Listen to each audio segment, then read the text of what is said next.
धुळे शहराच्या मुख्य जलवाहिनीला पुन्हा एकदा मोठी गळती लागल्याने लाखो लिटर शुद्ध पाणी रस्त्यावर वाया जात आहे। अवघ्या 4 दिवसापूर्वीच दुरुस्ती झालेल्या जलवाहिनीला पुन्हा गळती लागल्याने ठेकेदाराच्या कामाच्या गुणवत्तेवर प्रश्नचिन्ह उपस्थित झाले आहे।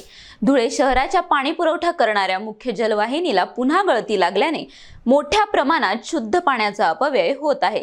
4 दिवसांपूर्वीच दुरुस्ती करण्यात आलेली जलवाहिनी पुन्हा फुटल्याने संबंधित ठेकेदाराच्या कामाबाबत नागरिकांनी नाराजी व्यक्त केली आहे। गळतीमुळे लाखो लिटर पाणी रस्त्यावर वाहून गेले असून पाणी कॉलनी परिसरात शिरल्याने संपूर्ण परिसराला नदीचे स्वरूप आले आहे।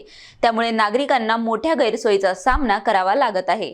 वारंवार होणाऱ्या गळतीमुळे करदात्यांचा पैसा वाया जात असल्याचा आरोप नागरिकांनी केला असून जलवाहिनीची तातडीने आणि कायमस्वरूपी दुरुस्ती करून पाण्याचा अपव्यय थांबवावा अशी मागणी करण्यात येत आहे। ही पाईपलाईन अक्कलपाडा धरणातून चक्करबर्डीकडे जाणारी लाईन आहे। पाईपलाईन ही फुटलेली आहे। 15 दिवसापूर्वी ते काम करत होते, पण त्यांनी काय अर्धवट काम सोडून निघून गेले आणि आता ती 1:30 वाजेपासून रात्रीचे 1:30 वाजेपासून ही पाईपलाईन फुटलेली आहे। पूर्ण कॉलनी परिसरात पाणीचा निचरा होतो आहे। पुऱ्या कंपाऊंडमध्ये पाणी घुसून गेलेलं आहे। आम्ही नगरसेवकांना फोन लावतो, फोन उचलत नाही।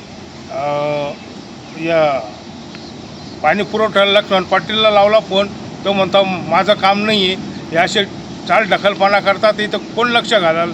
तर आयुक्त साहेबांनी आमची विनंती आहे ते एवढं हे पाण्याचा निचरा बंद करून आणि व्यवस्थित हे करावं असं विनंती। प्रतिनिधी NTV न्यूज मराठी, धुळे।